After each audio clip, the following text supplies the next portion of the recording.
नमस्कार all students. आज हम बात करते हैं क्लास 10 के सब्जेक्ट मैथ की, जिसमें कई प्रकार के टॉपिक, जिसमें कई प्रकार के चैप्टर जो मोस्ट इम्पोर्टेंट है एग्जाम की दृष्टि से, उसकी बात करेंगे। और इस प्रकार 10th क्लास में मैथ को समझने के लिए पहले उस चैप्टर की पूरी अवधारणा, उसका सिद्धांत, उसके कंसेप्ट क्लियर होने चाहिए बच्चों। इसलिए पहले हम उस चैप्टर की पूरी अवधारणा के बारे में पढ़ेंगे, बाद में हम क्वेश्चन मिलाने शुरू करेंगे। तो स्टूडेंट्स, पहले हम ये चैप्टर लेते हैं मैथ क्लास, जो क्लास 10 के लिए बहुत ही इम्पोर्टेंट हो जाता है। उस चैप्टर की बात करेंगे जो है बहुपद। स्टूडेंट्स, जो बहुपद के चैप्टर हम ले रहे हैं वो आरबीएसई और एनसीईआरटी के जो आपके तीसरा अध्याय है उसके बारे में बात करें। बहुपद जो तीसरा अध्याय है, अब इस बहुपद के बारे में आपको बेसिक नॉलेज होना चाहिए। पहले आपने क्लास 9th में भी पढ़ा है बहुपद को, वहां पर आपने रेखिक बहुपद पढ़ा है। यहाँ पर हम द्विघात बहुपद के बारे में बात करेंगे।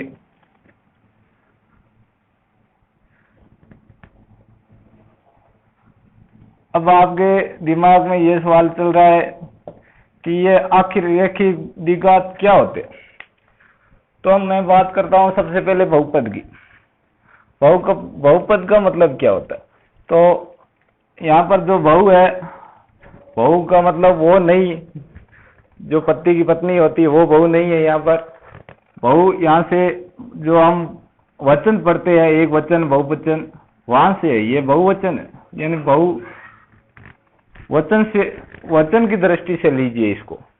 और पद का मतलब होता है टुकड़े या खंड। अब देखिए, बहु टुकड़े या खंड, बहु यानी बहुत, यानी बहुत सारे टुकड़े या खंड बनते हैं, उसको क्या बोलते हैं, बहुपद। ठीक है। ऐसा पद जैसे हमने बात किया 2x + 3, ये क्या है, ये एक प्रकार का बहुपद है। कैसे मालूम चला कि ये एक पद, ये एक टुकड़ा, ये एक टुकड़ा है।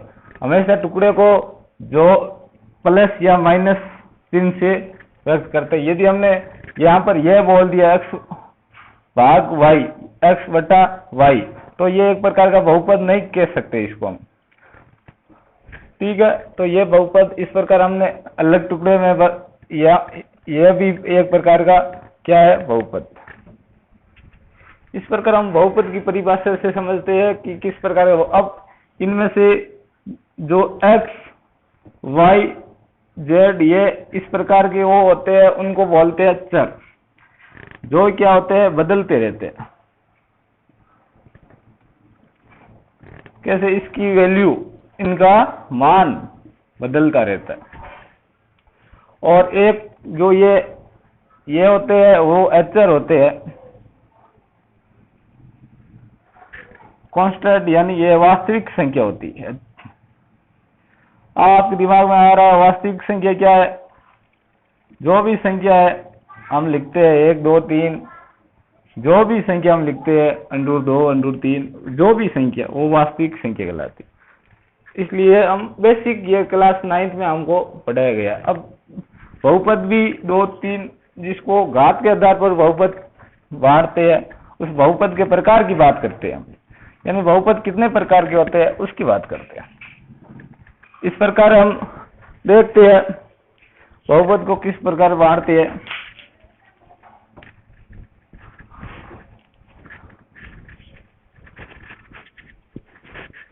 साथियों, जो बहुपद घात क्या होती है, बहुपद घात यानी डिग्री,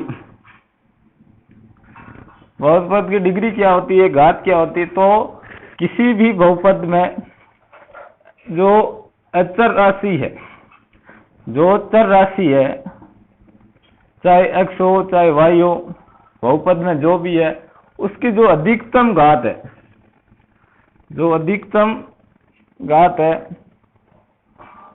उस बहुपद की क्या होगी, वो घात कहलाती है। कैसे? जैसे यह एक बहुपद है,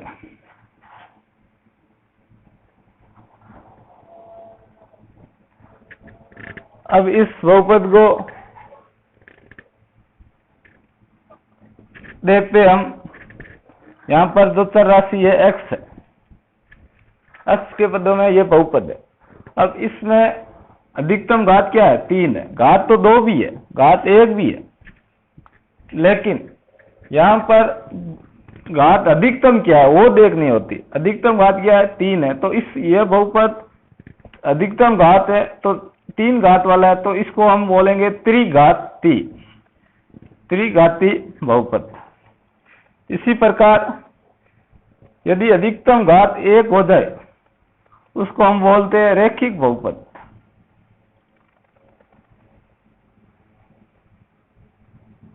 इसी प्रकार यदि घात 2 हो जाए उसको क्या बोलते हैं?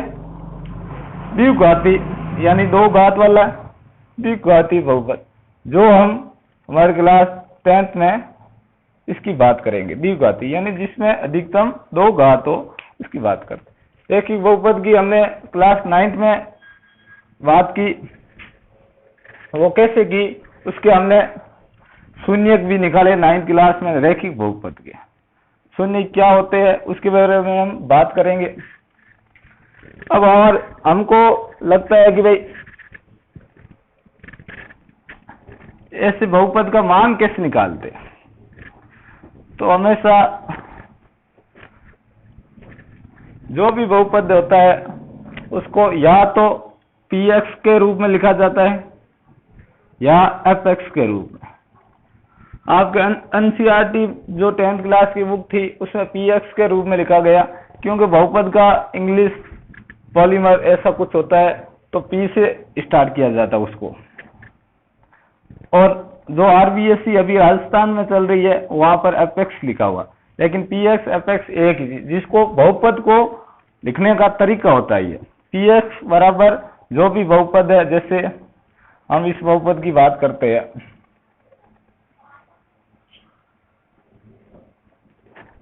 ये बहुपद। अब देखिए साथियों, ये px ये एक बहुपद का निशान है, यानी इस प्रकार इस बहुपद को लिखा जाता है। अब देखिए, अब px यहाँ पर हम जो भी x का वैल्यू रखें, चाहे हमने x की जगह 1 रखा, यानी अब टोटल x जो वहां पर x है वहां पर 1 रखा, तो यहाँ पर 1 रखा 3, यहाँ पर 1 रखा 8, यहाँ पर 1 रखा 4, तो इसकी वैल्यू क्या आई हमारे पास? 15। ठीक है, तो इसका मान क्या आया? 1 पर मान क्या आया? 15। इसी प्रकार 2 रखेंगे तो मान अलग आएगा,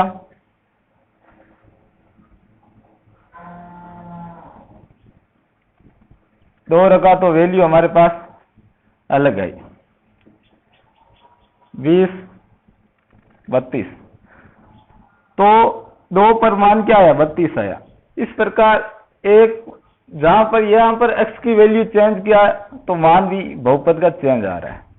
इस प्रकार जो ऐसा मान हम रखे यहाँ पर x का, यदि वैल्यू शून्य आ जाए, तो वो मान उस बहुपद के क्या कहलाते हैं? शून्यक कहलाते हैं।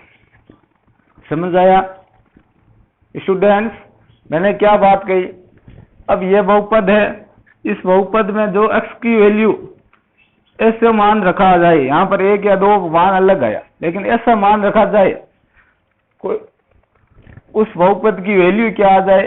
0 आ जाए, शून्य आ जाए, 0 आ जाए, तो वो दोनों मान या जो भी मान जो 0 आ रहे हैं वो इसके क्या उस बहुपद की क्या कहलाएंगे? शून्यक कहलाएंगे। यह शून्यक की बात कर रहे हैं। अब शून्यक किस प्रकार निकालते हैं? अब हमने बोला कि रैखिक बहुपद है, पहले हमने रैखिक बहुपद की बात करी। कोई भी एक रैखिक बहुपद लिया हमने,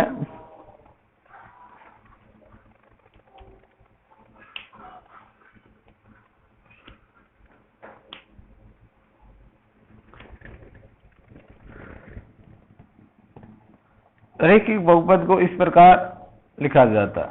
यहाँ पर पी एक्स एफ एक्स जो भी आप मान लेना, यहाँ से कंफ्यूज मत होना, पी एक्स एफ एक्स एक ही चीज है।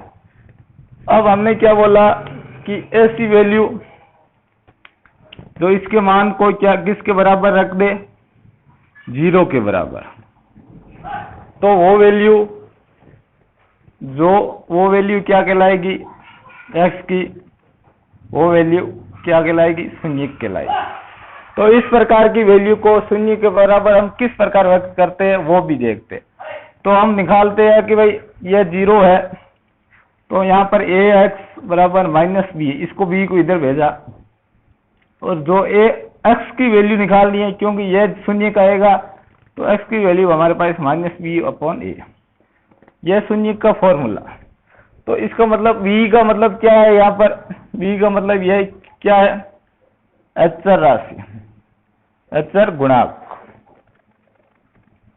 ठीक है। अब माइनस में आएगा ये, तो माइनस में, और a का मतलब यहाँ पर क्या है, x का गुणांक।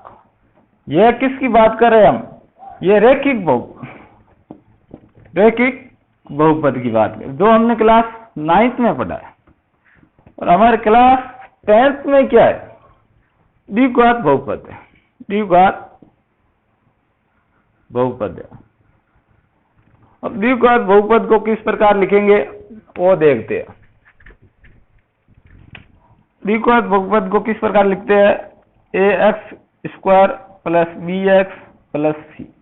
देखिए साथियों, यहाँ पर क्या है, x की घात 2 है, इसलिए ये द्विघात है, क्योंकि अधिकतम घात क्या है, 2 है, और x की घात 2 का गुणा क्या है, a, x का गुणा क्या है, b, कांस्टेंट जो अचर है, c। अब इस प्रकार के बहुपद का हम गुणांक क्या ज्ञात करेंगे, 2 गुणांक आएंगे क्योंकि द्विघात बहुपद है। अब इस प्रकार के बहुपद को हम किस प्रकार इसका शून्य ज्ञात इसी के रूप में ज्ञात करेंगे, -b/1, जो सुना आएगा वो -b/a आएगा। अब यहाँ पर -b क्या है, x का गुणांक होगा,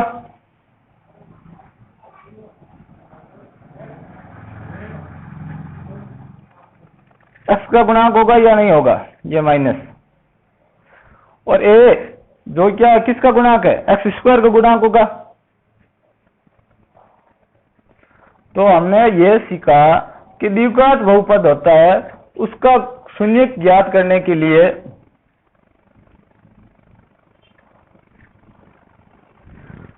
शून्यकों का योग ज्ञात करने के लिए यह फॉर्मूला अपनाया, ठीक है। यह किसका, शून्य का योग, x का गुणांक अपॉन x² का गुणांक, इस प्रकार ज्ञात करते हैं। अब हम द्विघात बहुपद की बात करते हैं, कैसे द्विघात बहुपद होते हैं, क्या शून्य कैसे निकालते हैं, उसकी बात करते हैं साथियों।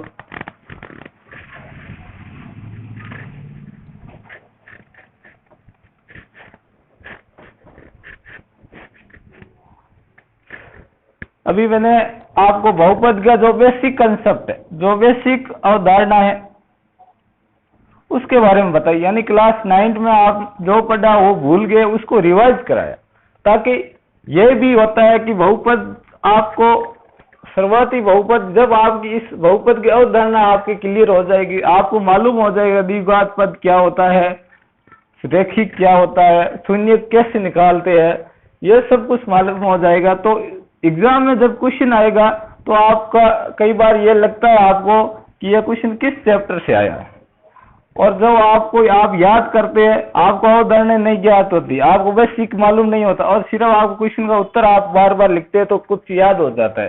तो जब याद करते हैं तो आपके कई प्रकार के क्वेश्चन का हल मिक्स हो जाता है। तब आपको क्वेश्चन को हल करते हैं तो एक तो इस चैप्टर का लगाते हो, दूसरे का एक किसी दूसरे तीसरे चैप्टर को मिक्स कर देते हो, इस प्रकार आपका क्वेश्चन गलत हो जाता है। इसलिए आपको अवधारणा, उसका बेसिक कंसेप्ट आना। बेसिक कंसेप्ट का मतलब क्या है, जो बहुपद है उसके बारे में पूरा नॉलेज होना चाहिए सबसे पहले। इसलिए आप आज की क्लास हमारी बेसिक पर टिकी हुई थी, कल हम क्लास 10 द्विघात बहुपद है उसके बारे से शुरू करेंगे, शून्य कैसे ज्ञात करते हैं, क्या करते हैं, उससे शुरू करें। धन्यवाद फ्रेंड्स स्टूडेंट। यदि आपको मेरा वीडियो अच्छा लगा तो लाइक कीजिए, कमेंट कीजिए। अभी तक आपने मेरे चैनल को सब्सक्राइब नहीं किया है, प्लीज सब्सक्राइब कीजिए। धन्यवाद फ्रेंड्स, स्टूडेंट्स।